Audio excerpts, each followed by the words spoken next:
Matt Miller, again, joins us right now here on the program. Matt, good to see you, brother. Good to see you too. Tell me, Matt, about this reporting that you're doing here. They're not happy with you. In fact, this is not the first time you've done this, and yet it keeps working. Tell me about it. That's true. Yeah. So I actually snuck into a DSA party in Brooklyn about a month ago. It's a fundraiser for Venezuela and for their activism networks. And I was very forthcoming when I snuck into that meeting or party. And I just told them that I was a conservative journalist, wanted to learn about their movement, and the organizers threw me out immediately. So I knew that going into this second infiltration, I had to be more inconspicuous and under the radar. But I truly am interested. The DSA is on the rise right now. They're winning massively electorally. And I wanted to get a better feel for why they're winning so much, and what's the true nature of this movement? How do they organize? How do they socialize with each other? And New York City is really kind of the hotbed, the mecca of this movement. Were you struck by what you heard inside of those doors versus what the public messaging is from the DSA? Yes, absolutely. I think so. What we heard inside the doors in the first infiltration, the party, we learned about this anti-ICE hotline that they have, this secret hotline where they encourage their activists when they see ICE around New York City to text the hotline with pictures and locations so that they can send a group of protesters to go and impede law enforcement. Totally illegal activity, and they wanted to keep that under the radar. We exposed that. That's not out in the public. And then at the People's Forum, same thing. There was some really big takeaways that I did not hear when they go on Fox News or in the media, which is their utter disdain for the Democrat Party. There's absolutely zero respect for the Democrat establishment, and they were railing against them throughout the entire panel discussion, as well as they admitted to their use of compañeros, which maybe you saw in the clip that you played, but this is their code word for illegal immigrants. They're a massive part, according to them, of their political action. They're trying to get them involved in getting DSA candidates elected. And then finally, I would say the fact that I think the spiritual core of this movement is obviously communism. That's not a winning point for them. They can't come out on MS Now and say, try to sell Lenin and Marx and Mao. That's why I think they stick to more agreeable centrist positions about affordable healthcare and housing. But it's obvious to me from going in the belly of the beast twice that they are, in fact, communist and very aligned with that sort of ideology. But as you walked through it, you saw literature and artwork dedicated to Lenin and Marx and Mao. Mm-hmm. So they're openly embracing these figures behind closed doors. Yes. I think that is their true ideological endpoint. I don't think that that's very useful for them right now, messaging to moderate Democrats. So we see them frequently deny in the media that they have anything to do with communism and that there's this big important distinction between democratic socialism and communism. But Marx himself articulated socialism as a precursor to communism. I think that they do envision a classless society, equitable distribution of resources, doing away with the entire American free enterprise system as it is currently. And they just need to take careful preliminary steps in that direction. They can't come out as full-blown communists. But as we saw, like when they feel like they're safe in their home base, they don't even flinch at posters of murderous dictators like Lenin. Yes. And also, as you point out, like these communist experiments have never resulted in a classless society. Instead, they've resulted in corrupt, tyrannical bureaucracies, and then the people who suffer under their tyranny. So it's not classless. It's just a dramatic concentration of wealth and power that crushes the very people that they say they're uplifting. And we just saw, in this Abdul El-Sayed character, he gets elected with a bunch of kind of like brainless, college-educated lefties. It's not working people. It's not the people who don't have college degrees who are voting for all of this.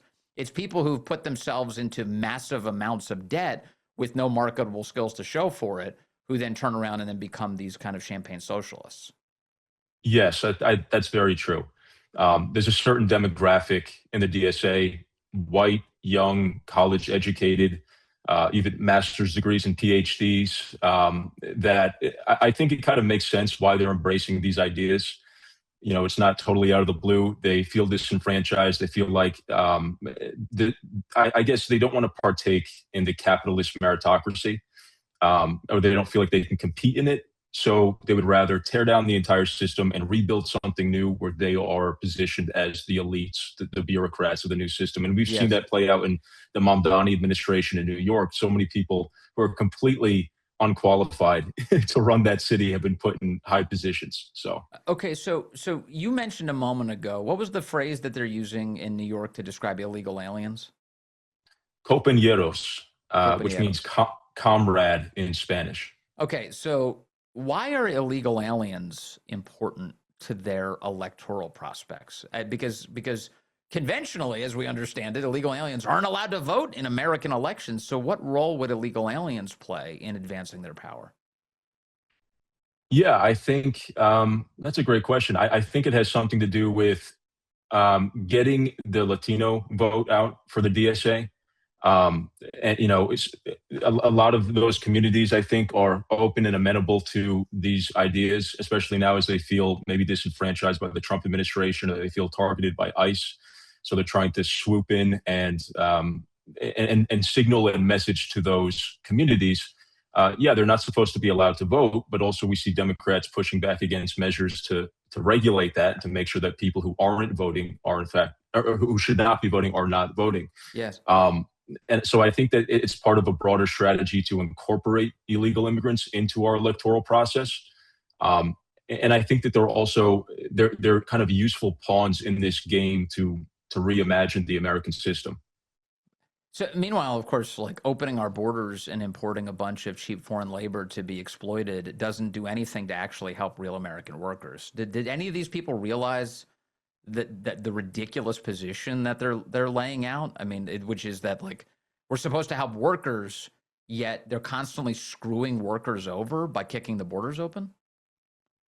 I don't think that they go that deep with it. I actually did ask that question a lot during our first infiltration at the Brooklyn party of the DSA, and that was kind of my main question: is how do you guys reconcile having this support for a massive and robust welfare state, but also open borders where infinite amounts of undocumented people can flood across the border, and now they're going to be burdens on the American taxpayer?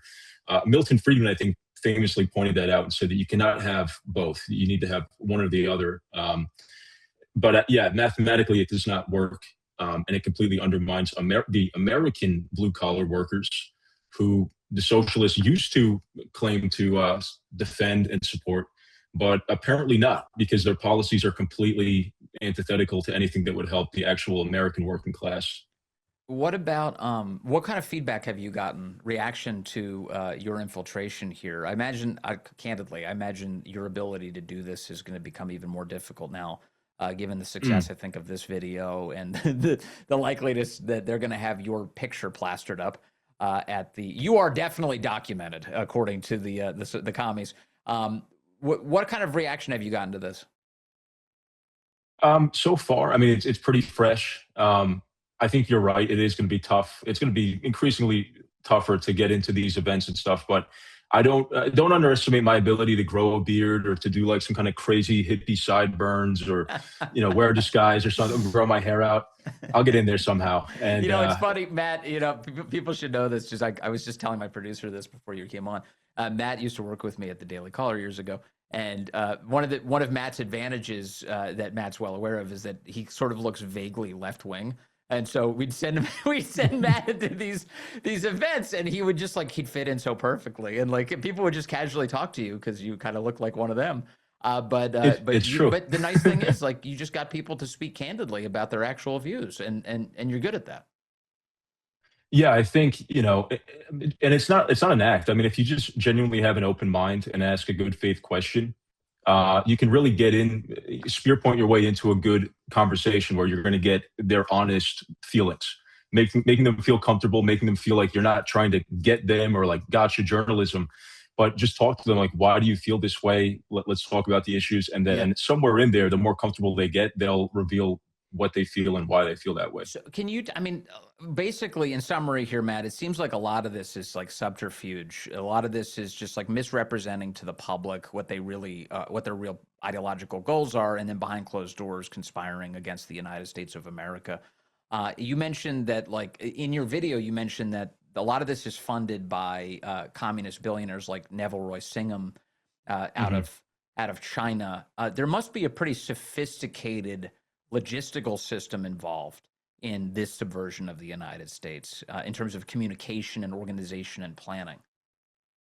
I think there is. I know that the Free Press and Fox News has done incredible reporting on kind of the financial disclosures that reveal this robust network of NGOs that I think are behind this movement. It didn't come out of nowhere, and this doesn't happen for free. So I think that also Marco Rubio publishing that report a few weeks back about the how the Cuban regime is likely implicated in this as well, funding American left-wing activism. That's kind of an obvious connection, I think, too. Yes. And I also think that in some ways they are taking a page out of the Republican book. I don't think it's a coincidence that they chose this moment to kind of hijack and transform the Democrat Party. Not that I would describe what Trump did to the Republican Party in those terms, but Trump and the populist right did dramatically transform the old GOP. And they kind of proved that you can take these old established they seemed like they were concrete and stuck, and you could change them into something new. And Trump did that. He dramatically changed the platform. And I think that that's why, of course, they don't want to go the third party route, because we know where that usually leads to failure.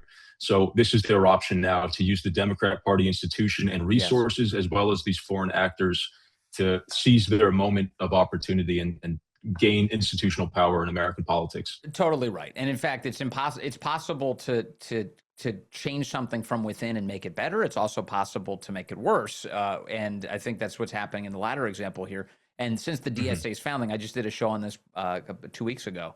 Since the DSA's founding, it was always dedicated to subverting the Democrat Party. They made it really clear. A third party route is not going to work in American politics.